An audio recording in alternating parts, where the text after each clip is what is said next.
भारतीय सिनेसृष्टीच्या इतिहासात कोरलं गेलेलं एक नाव म्हणजेच गोविंद निहलानी. आपल्या उत्तम कलाकृतींनी त्यांनी भारतीय सिनेसृष्टीला एका वेगळ्याच उंचीवर नेलं. त्यांच्या जुनून, अर्धसत्य, आक्रोश, दृष्टी अशा चित्रपटांना राष्ट्रीय पुरस्काराने गौरवण्यात आलंय. शिवाय फिल्मफेअर आणि इतर बरेच मानाचे पुरस्कार त्यांच्या सिनेमांनी पटकावलेत. हिंदी चित्रपट सृष्टीतील हेच व्यक्तिमत्व आता मराठी कलाकृती आपल्यासाठी घेऊन आले आहेत. सुबोध भावे आणि सोनाली कुलकर्णी या जोडीचा एक थरारपट म्हणजेच ती आणि इतर हा सरांचा सिनेमा आता आपल्या भेटीला आलाय.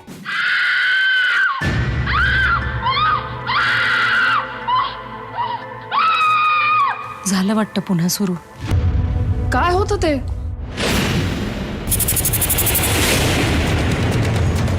याच सिनेमाविषयीच्या गप्पा मारण्यासाठी आम्ही या तिघांनाही भेटलो. तर मग सुरुवात करूया सुबोध आणि सोनाली पासून. अनंत नावाचं मी याच्यात कॅरेक्टर करतोय. जसे एक छोटंसं कुटुंब आहे. त्याची बायको नैना म्हणजे सोनाली कुलकर्णी, त्याच्या 2 मुली आणि त्यांच्या आयुष्यात एक आनंदाचा क्षण येतो जो साजरा करण्यासाठी त्याच्या जवळच्या नातेवाईकांना, मित्रांना घरी बोलवण्यात येतं. आणि हा सगळा आनंद साजरा करत असताना एक घटना अशी घडते. ती घटना, ते सगळं त्याचं चित्रण म्हणजेच हा सिनेमा ती आणि इतर. आपल्याकडे आज पाहुणे येणार आहेत ना. या या या बाजी प्रभू या. Hey, think of the devil. And the devil is here. For the lady of the house, congratulations for your new album. So, Mr. David, the usual poison? The blood. मला असं वाटतं की एक छोटीशी घटना तुमच्या आयुष्यात घडते आणि तुमच्या सकट तुमच्या आजूबाजूच्या सगळ्या लोकांचे रंग तुम्हाला दिसायला लागतात. पण परिस्थिती नावाचं पण एक कॅरेक्टर असतं आपल्या आयुष्यामध्ये आणि ते खूप महत्त्वाचा भाग असतं. चित्रपटाच्या पोस्टरवरून तुम्हाला कळत असेल की पोस्टरमध्ये आमचे सगळ्यांचे चेहरे आहेत आणि त्याच्या बाहेर एक चेहरा आहे. तो कोणाचा आहे तर त्याच्यावरनं साधारणपणे अंदाज येतो की काय असेल किंवा सस्पेन्स काय असेल. पण ती जी उत्सुकता आहे, ती जी उत्कंठा आहे चित्रपट बघण्याची, तर ती मला कायम ठेवायची आहे. त्याच्यानंतर या चित्रपटातली प्रत्येक स्त्री ही वेगवेगळ्या सामाजिक स्तरांमधलं जगणं दाखवणारी स्त्री आहे. ती लहान माझी मुलगी असो, मी असो किंवा माझ्याकडे काम करणारी रिंकू असो, या प्रत्येकीमध्ये एक ती दडलेली आहे. मला महत्त्वाचं असं वाटतं की गोविंदजी गोष्ट सांगता सांगता आज आपल्या आजूबाजूला जी परिस्थिती आहे, ज्या प्रकारे आपण एखाद्या स्त्रीला वागणूक देतो, तिचा ज्या प्रकारे आदर करतो किंवा करत नाही, याचं अत्यंत अप्रतिम प्रतिबिंब आमच्या सिनेमामध्ये तुम्हाला बघायला मिळेल. खून गंभीर, पण जे खुनापर्यंत पोहोचू शकतं असं भांडण गंभीर नाही. आपण जोपर्यंत एखाद्या कुटुंबाचा भाग होत नाही तोपर्यंत आपल्याला थोडीच कळणार आहे कोण बरोबर कोण चूक.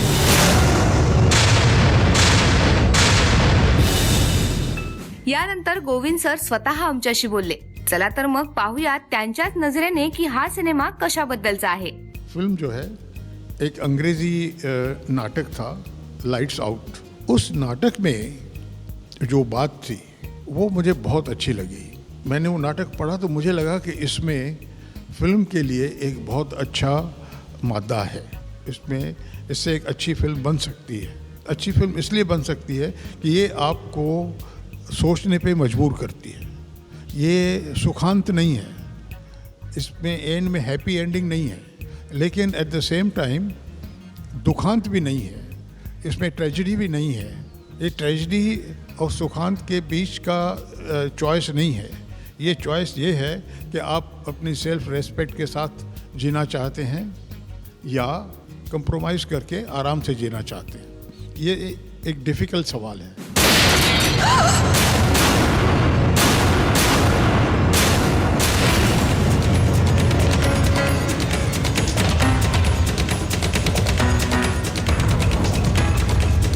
नहीं दीदी, पुलिस नहीं दीदी, पुलिस बहुत मारती है.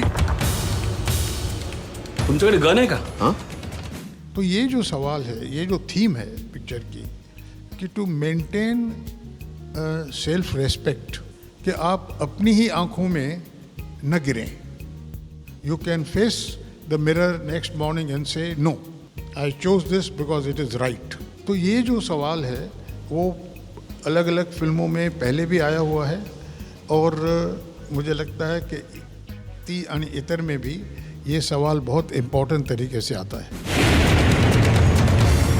जोपर्यंत आपण सगळे एकत्र येत नाही ना, तोपर्यंत काही घडणार नाही.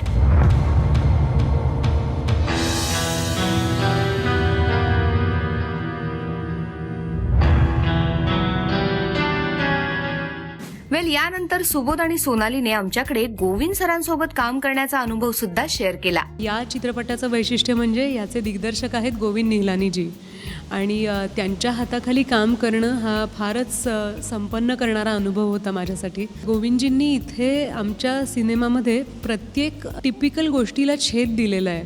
त्यांनी खूप चांगल्या पद्धतीनं आम्हाला नवीन रिॲक्ट व्हायला लावलं, म्हणजे त्या कॅरेक्टरसारखं रिॲक्ट व्हायला लावलं.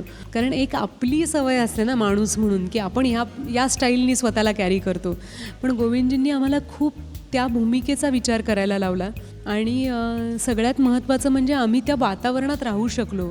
मला असं वाटतं की गोविंदजी इतके उत्तम कलाकार आहेत, दिग्दर्शक आहेत, याचं एक कारण असं आहे की ते उत्तम श्रोतेसुद्धा आहेत. त्यांनी आजपर्यंत खूप वेगवेगळ्या लोकांबरोबर, खूप उत्तम लोकांबरोबर त्यांची बैठक होती, आजही आहे.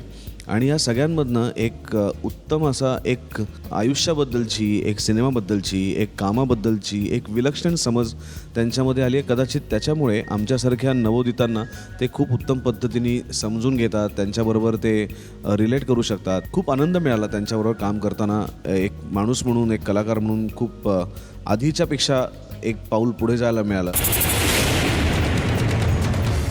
तर असा हा सिनेमा ती आणि इतर आता आपल्या भेटीला आलाय. या सिनेमाला माय बोलीकडून खूप साऱ्या शुभेच्छा. फिल्मी गप्पांच्या या फिल्मी दुनियेत वेळ झाली इथंच थांबण्याची. मात्र असे चटपटीत अपडेट्स तुम्हाला पाहायचे असतील तर पाहायला विसरू नका फिल्मी गप्पांचा येणारा भाग. तोपर्यंत माय बोली पहा, मस्त रहा.